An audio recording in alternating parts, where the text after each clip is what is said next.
Boa noite, meus irmãos e minhas irmãs. A graça e a paz de Cristo sejam com toda a amada igreja. Espero encontrá-los guardados pelo Senhor, na certeza de que todas as coisas cooperam para o bem daqueles que amam a Deus, que foram chamados segundo a tua vontade para a sua glória. Nós vamos meditar nessa noite na carta do apóstolo Paulo aos Filipenses, no capítulo 1, do verso 12 até o verso 18. Então, por favor, pegue a tua Bíblia e abra aí comigo. Vou fazer a leitura, Epístola do apóstolo Paulo aos Filipenses, capítulo 1, a partir do verso 12 até o verso 18. Quero ainda, irmãos, cientificar-vos de que as coisas que me aconteceram têm antes contribuído para o progresso do Evangelho, de maneira que as minhas cadeias em Cristo se tornaram conhecidas de toda a guarda pretoriana e de todos os demais. E a maioria dos irmãos, estimulados no Senhor por minhas algemas, ousam falar com mais desassombro a palavra de Deus. Alguns efetivamente proclamam a Cristo por inveja e porfia, outros, porém, o fazem de boa vontade, esses por amor, sabendo que estou incumbido da defesa do Evangelho. Aqueles, contudo, pregam a Cristo por discórdia, insinceramente, julgando suscitar tribulação nas minhas cadeias. Todavia, que importa? Uma vez que Cristo, de qualquer modo, está sendo pregado, quer por pretexto, quer por verdade, também com isto me regozijo, sim, sempre me regozijarei. Amém. Meus irmãos, o apóstolo Paulo estava preso em Roma, ele estava com Timóteo, diz aí no capítulo 1, no verso 1, Paulo e Timóteo, eles estão na prisão, e da prisão Paulo escreve essa carta aos Filipenses. Essa é a primeira prisão do apóstolo Paulo em Roma. Paulo esteve 2 vezes preso em Roma. Nesse primeiro momento, ele vai ficar 2 anos preso, depois ele é solto e novamente preso, e a última prisão é quando ele é martirizado, e quando ele escreve a sua última carta, a sua última epístola, e a segunda carta a Timóteo. E você vê lá no final da carta a Timóteo, no capítulo 4, versos 6 a 8, Paulo dizendo que ele guardou a fé e combateu o bom combate. Bom, nessa primeira prisão, que durou 2 anos, Paulo escreve 4 epístolas, que são as epístolas da prisão. Paulo escreve à igreja de Éfeso, ele escreve aos Colossenses, ele escreve uma epístola a Filemon, e ele escreve essa aos Filipenses. Provavelmente a última carta da prisão foi essa carta aos Filipenses. Paulo está preso em Roma, queridos, e nós vamos ver que era a vontade de Deus que Paulo pudesse testemunhar a respeito de Cristo em Roma. Lá em Atos, no capítulo 23, no verso 11, nós vamos ver a palavra de Deus nos informando a respeito disso, que assim como Paulo era testemunho de Cristo em todos os lugares, em Jerusalém, importava a Deus e era a vontade de Deus que ele também o testemunhasse, que testemunhasse a Cristo também em Roma. Era também a vontade do apóstolo Paulo ir até Roma. Romanos, na carta aos Romanos, no capítulo 1, no verso 9 até o verso 10, Paulo diz que ele aguardava de forma ansiosa a oportunidade de ir ter com aqueles irmãos em Roma. Agora Paulo estava em Roma, e Paulo estava em Roma não como um missionário na forma que nós conhecemos, mas Paulo estava em Roma preso. Paulo escreve essa carta à igreja, e é uma carta carregada, encharcada de recordações, de boas, excelentes recordações. É uma igreja que foi cooperadora do ministério do apóstolo Paulo, que contribuiu desde o começo do seu ministério, sempre esteve com ele, e ele vai demonstrar nessa carta o carinho, a alegria, e como ele recordava desses irmãos com esses afetos de alegria, de carinho e de amor. Essa epístola é conhecida como a Epístola da Alegria. Apesar de todas as adversidades de Paulo estar preso, todavia ela é encharcada, né? Ela é cheia, repleta de alegria. Uma alegria que não é circunstancial, mas que ele mesmo diz que é uma alegria no Senhor. Então nós vamos ver no capítulo 1, o apóstolo Paulo mostrando que essa alegria não depende da circunstância.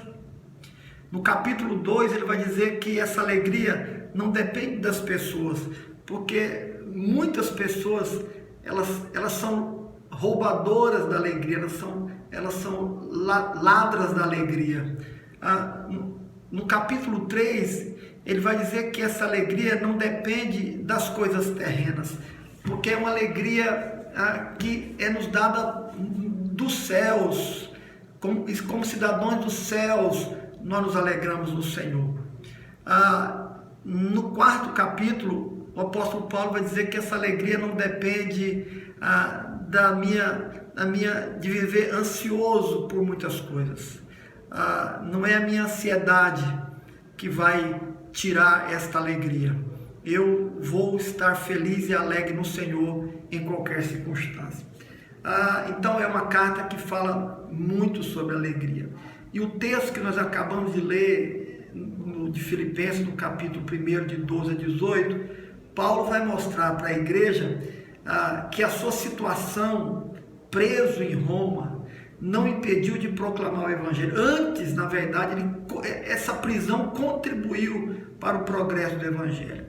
Então, Paulo estava ali por vontade de Deus, segundo o querer de Deus e para a glória de Deus, a fim de poder anunciar a Cristo Jesus. A vontade de Deus é que ele fosse, a sua vontade era ir, e ele não foi pelos meios ordinários, normais, de que o missionário é enviado, mas ele foi como prisioneiro, mas como prisioneiro ele proclamou a glória de Deus. O missionário cumprindo com a sua missão.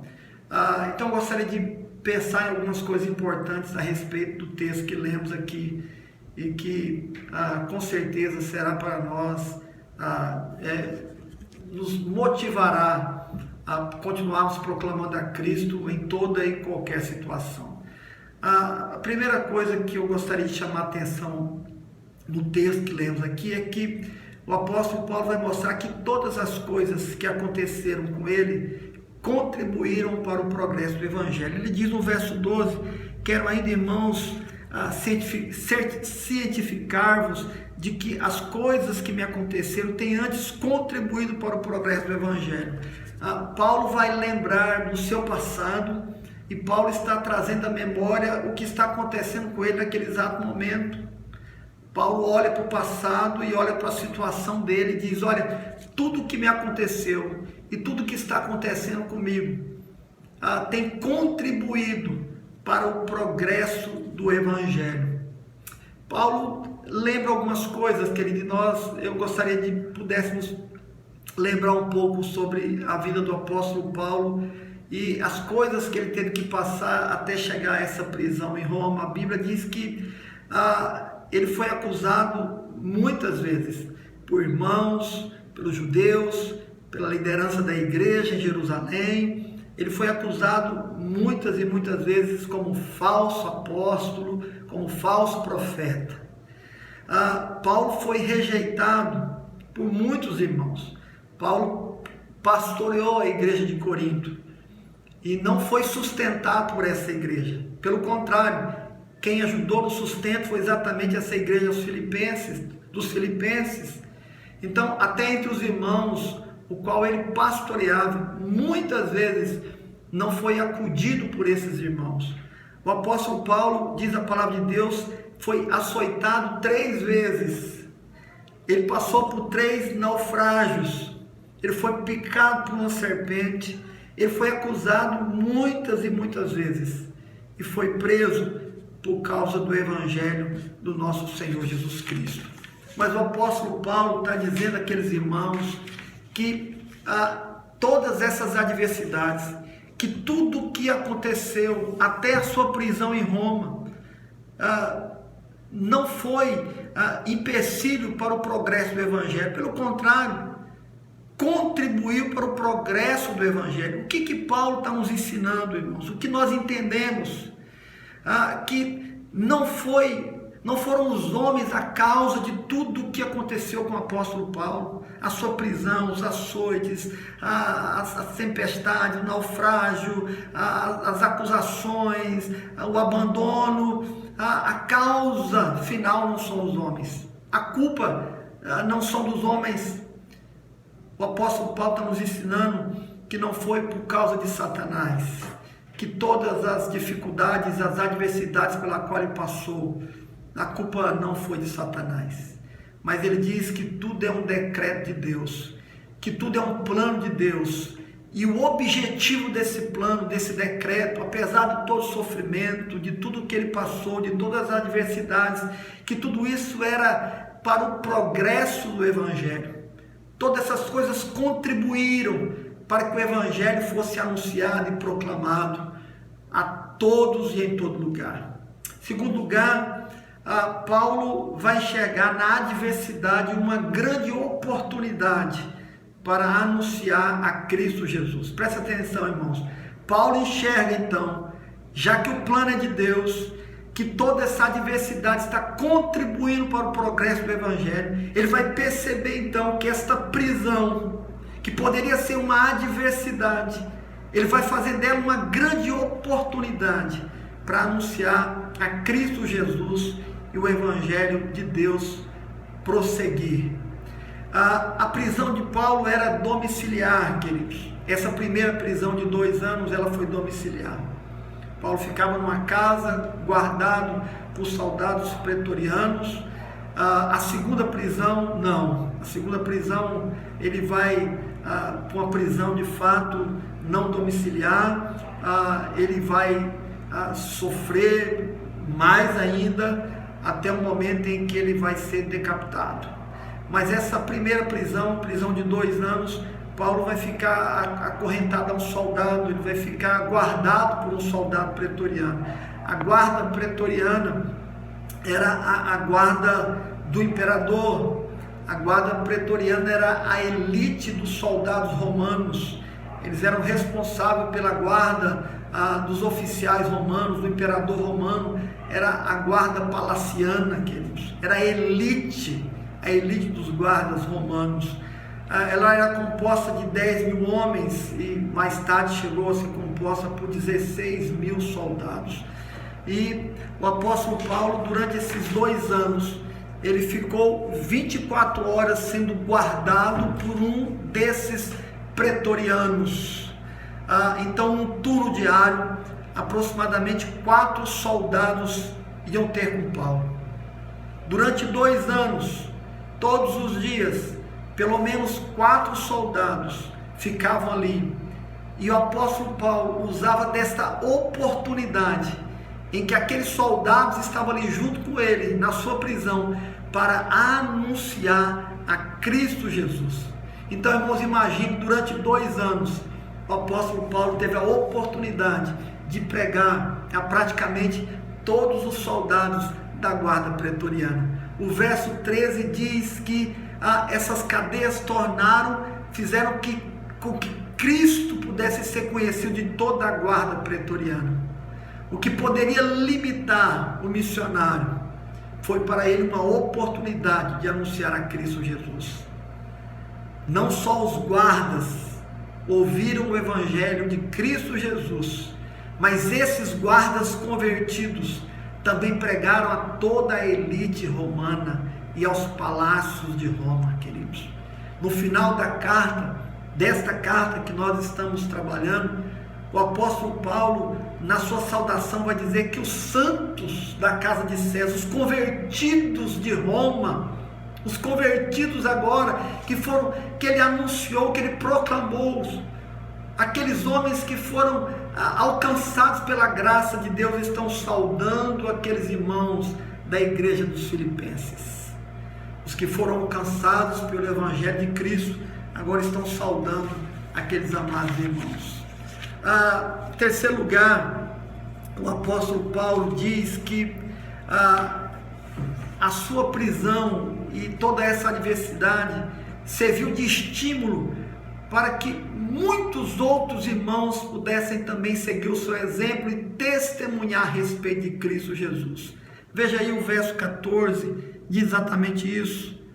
E a maioria dos irmãos, estimulados no Senhor por minhas algemas, ousam falar com mais desassombro a palavra de Deus. Agora preste atenção, não é o apóstolo Paulo quem os leva a falar de Cristo Jesus. Eles são estimulados pelo exemplo do apóstolo, mas a Bíblia diz aqui, a palavra de Deus, estimulados no Senhor, pelo exemplo do apóstolo, mas estimulados por causa de Cristo Jesus, pela graça de Cristo Jesus, porque é Ele quem nos leva a testemunharmos.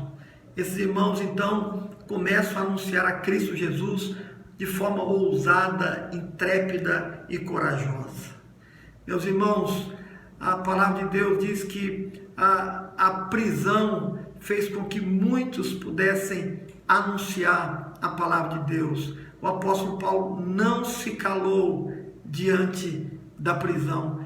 Ele não ficou abatido em sua alma, mas ele, alegre no Senhor, apesar da adversidade, ele proclama a Cristo Jesus. Ele anuncia o evangelho de Cristo Jesus.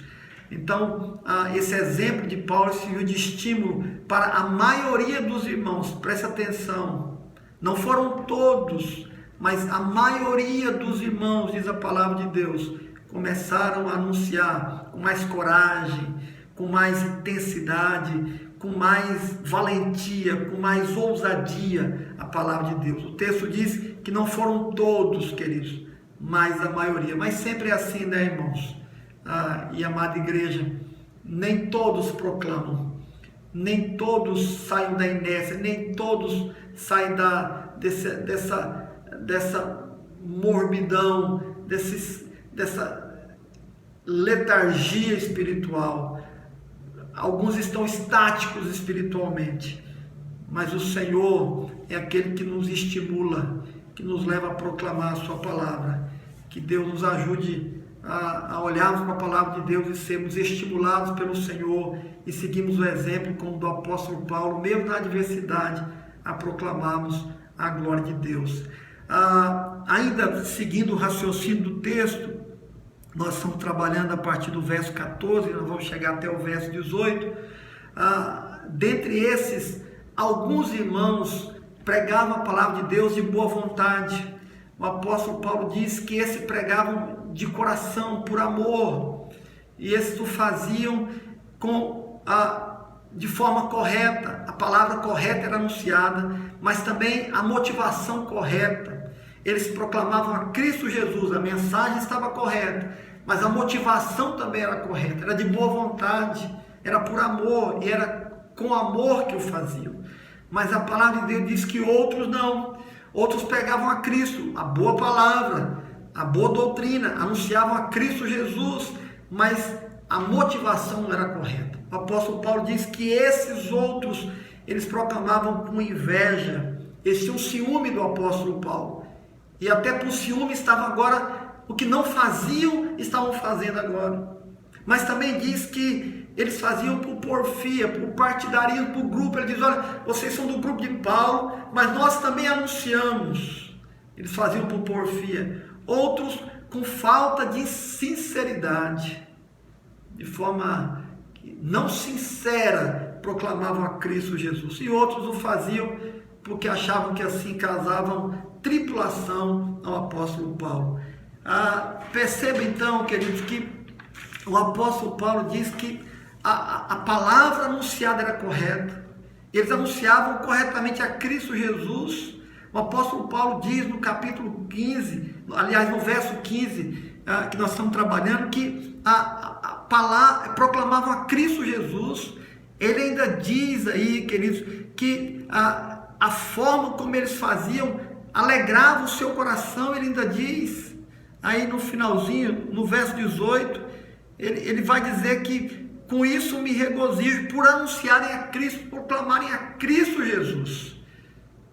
Todavia, a motivação, o porquê estavam fazendo isso, nisso eles eram repreendidos, porque eles faziam por inveja, eles faziam por porfia, eles faziam de forma não sincera, eles faziam por causar a tribulação do apóstolo Paulo.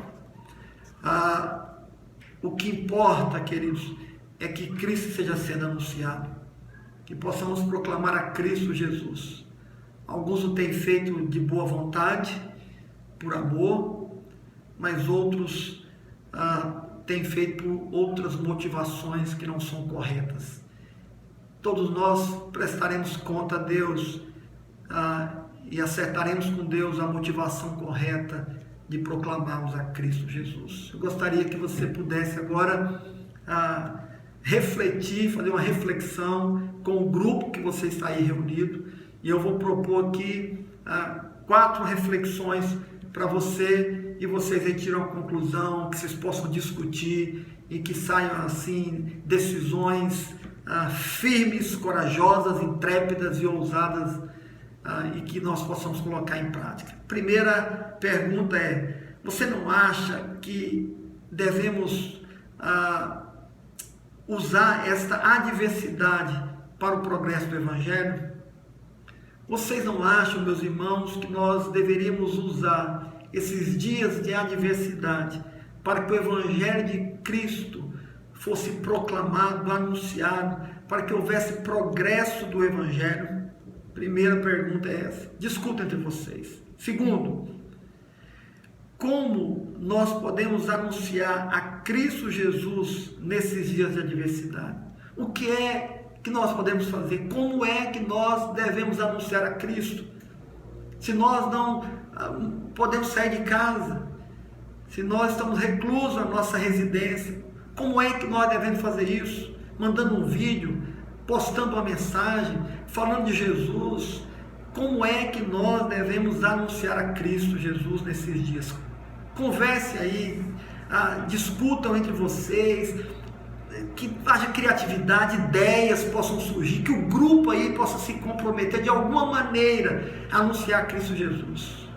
Terceiro lugar, você ao anunciar a Cristo, faça de forma correta.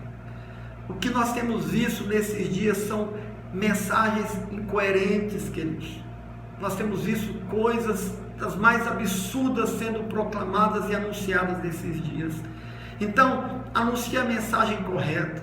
Se você vai mandar uma mensagem, reflita sobre aquilo que você está enviando. Reflita sobre aquilo que você está encaminhando a outras pessoas. A boa doutrina, a boa palavra, a sã palavra. Faça para a glória de Deus, mas proclame de forma correta a palavra do Senhor. O que é que você tem enviado às pessoas? O que é que você tem postado nas redes sociais? Então, que você possa conversar e refletir. A última reflexão é: qual é a motivação que na qual você está anunciando a Cristo Jesus? A motivação do apóstolo Paulo e de muitos daqueles irmãos era a boa vontade e o amor. Mas de alguns daqueles eram a inveja, era a porfia, era o ciúme, era o partidarismo, era a falta de sinceridade e era para causar tribulação no apóstolo Paulo. Qual é a motivação que está no seu coração? Por que é que você está anunciando a Cristo de fato?